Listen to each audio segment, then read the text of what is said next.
Hey friends out there in YouTube land, Rob here. Today I want to share with you my thoughts and kind of like an initial review after 3 weddings with the Panasonic S5 using the 24-105 f4 zoom lens as well as their battery grip and the Godox V1O flash for Panasonic and Olympus cameras.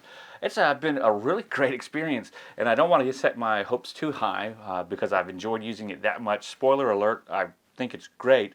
But I want to kind of bring those thoughts back down to reality. Sometimes it's fun just using a new piece of gear. But today I'm going to share with you just a few things that I like about it and a few things that I don't. Knowing that I already like the camera quite a bit, autofocus is actually wonderful. We'll talk about that more in a minute. Even good for video. We'll compare that a little bit to the Sony a7 III. In fact, all of this will really be a comparison to the Sony products, which I use a lot.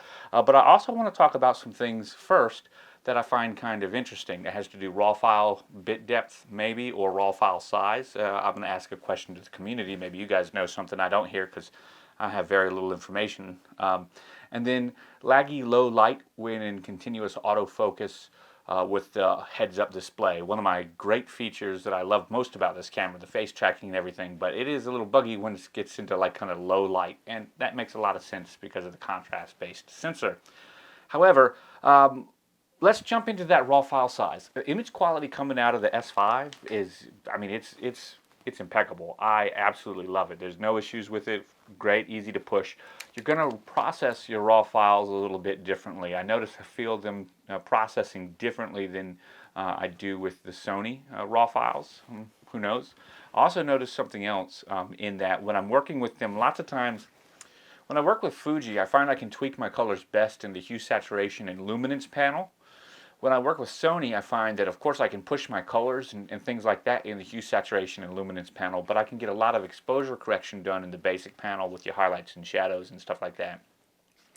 That was something I noticed when switching from Fuji to Sony, and that's something that's happening here after years of working with Sony files and working a lot of my exposure in the basic panel with the shadows and the highlights and of course the overall exposure of the image to kind of fine-tune things. I would then go to the hue, saturation, and luminance to do just my touch-up work with facial colors and skin tones and things like that, and some color work down there.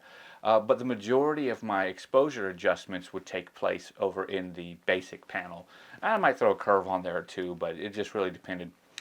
That's not exactly how I find that I work with this camera and its raw files. The Panasonic R2 files, which are its raw files, they come out and they're a little bit lighter weight. Instead of around 42 to 43 megabytes, they're around 36, I think, 33 or 34, something like that, compared to the Sony, which I said their regular uncompressed raw is going to be 42 to 44. Well, actually, it's kind of standard. I can't remember if it's 42 or 44, but I've seen it a lot of times.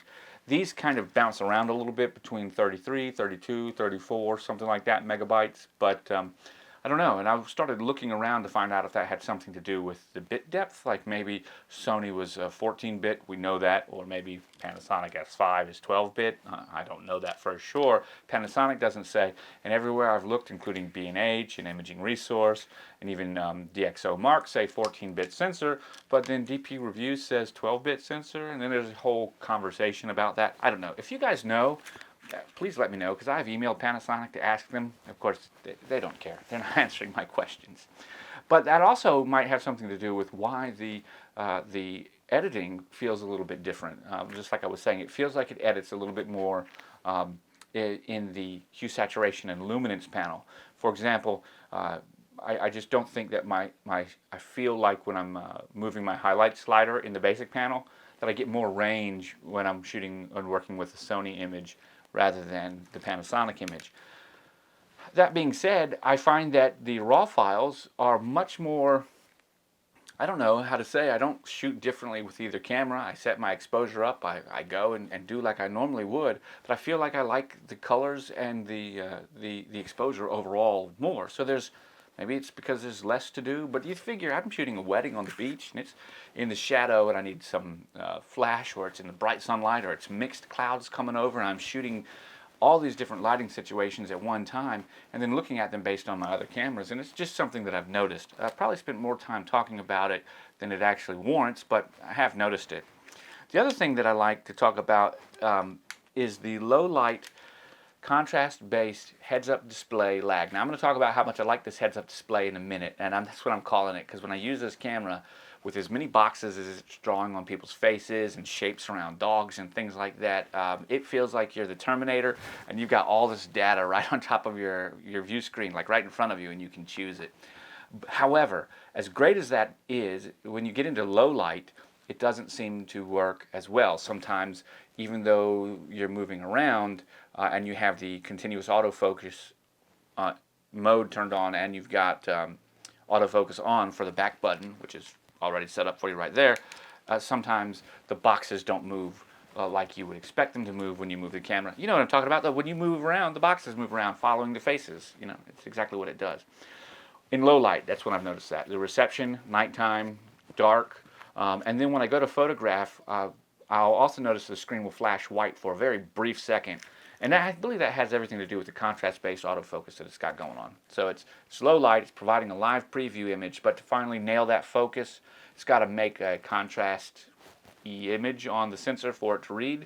So it just makes the sensor go white. It probably goes white to dark very quickly with all the shades in there in order to pick up the contrast and focus on what you want. It does it less than, I don't know, it does it so fast. The only thing that would let you know that it's doing it is the fact that it flashes the screen white.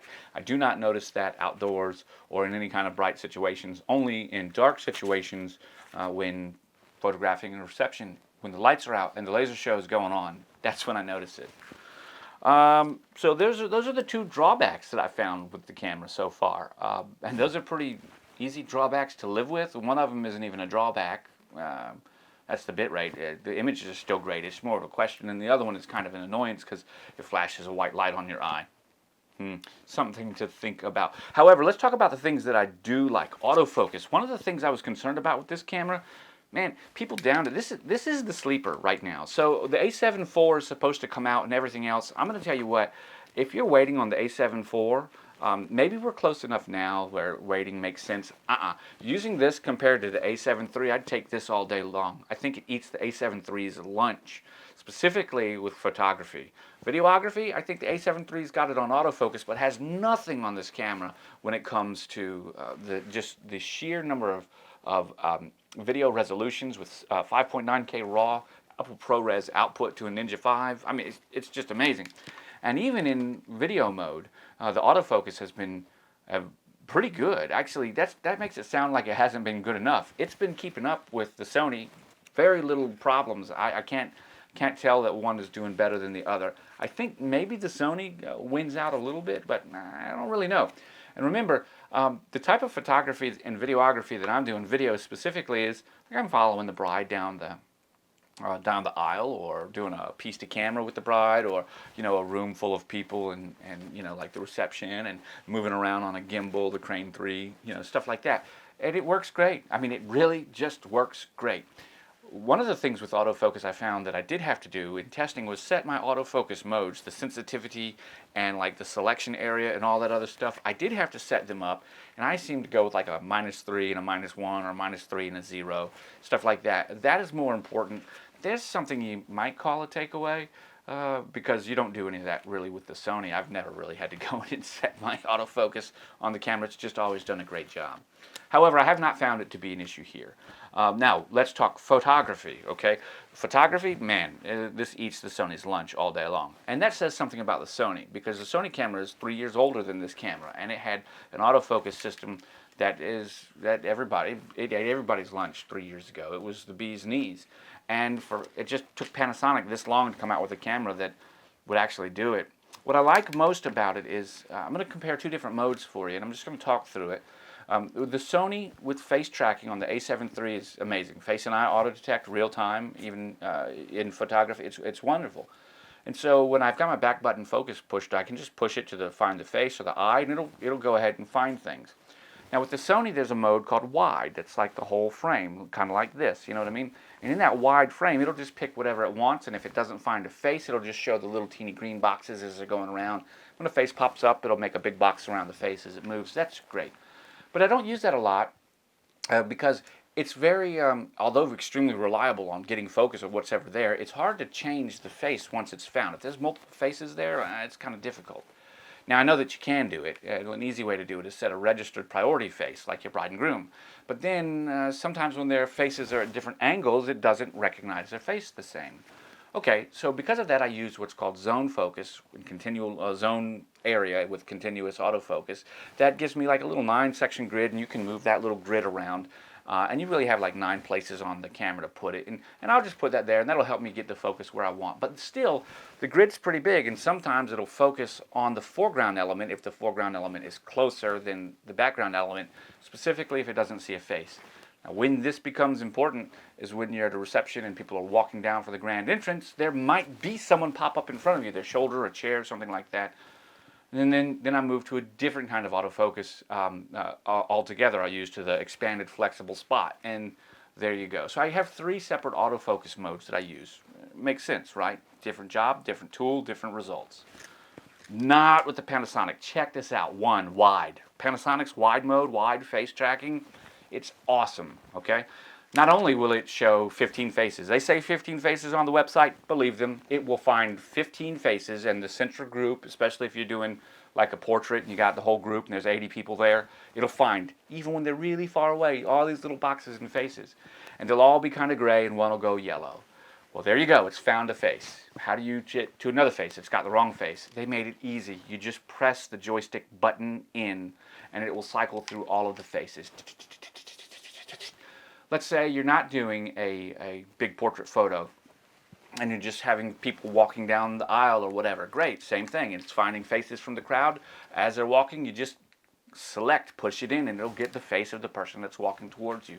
Great, just keep that autofocus on button, and when you're ready to shoot, it remembers that face, especially if it stayed in the frame. Almost like free tracking, but it's not. It just remembers that face because you were looking through the viewfinder or on the monitor, and then bam, there you go. Good to go. But what about if you need to do something different? What if the face is not the one that you want and there's a different mode or there's something else you want to focus on real quick that's not a person or anything? Well, that's simple. Instead of just pushing the joystick in, then you just move the joystick like left, right, up, or down. And then while your wide face tracking is still active, it shows you the overlay with all of those other little faces and boxes. It then pulls up your pinpoint, or not pinpoint, but your single point autofocus. And then you move that around the screen and then you focus, take your picture. When you're done with that, you just push the OK button and it goes back to finding a face. If for some reason you were to put that box on a face because you forgot to push the OK button and then you went to focus again, it'd be smart enough to recognize you wanted it to focus on the face again. It would automatically switch you back to the mode, the wide tracking with the face detect.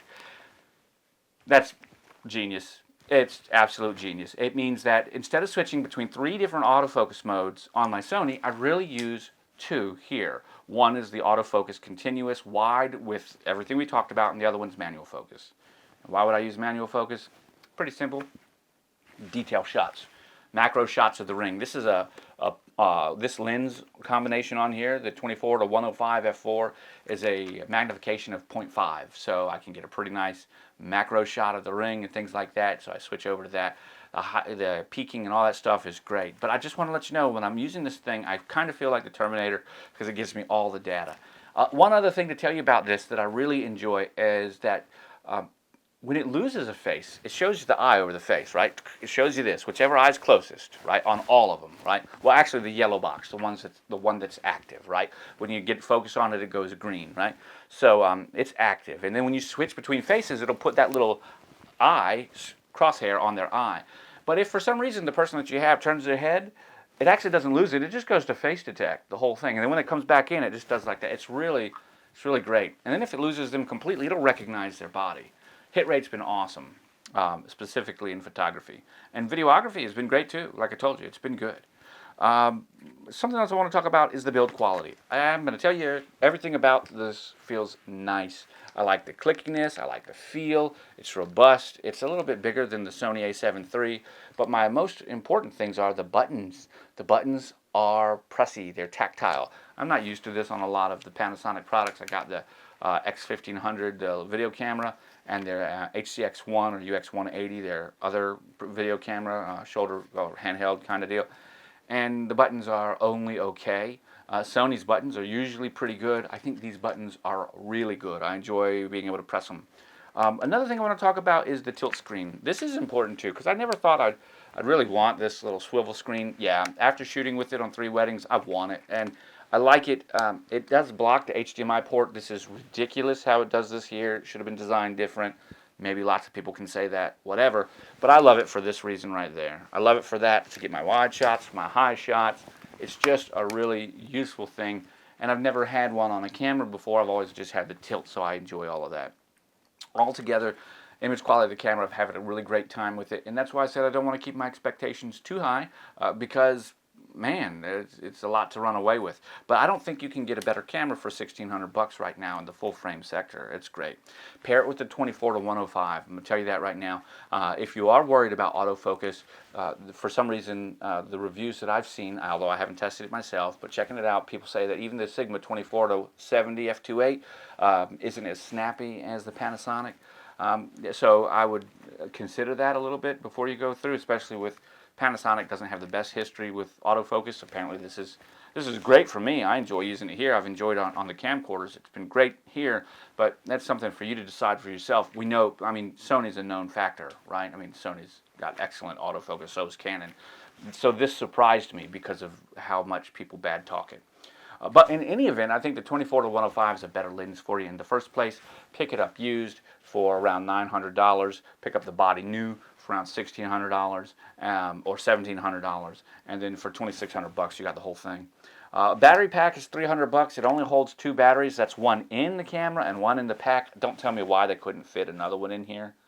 I don't get it. I mean, and the battery pack's not even one of those ones that has a dummy battery shell that sticks up. So tell me why they couldn't fit 2 batteries in here. I have no idea.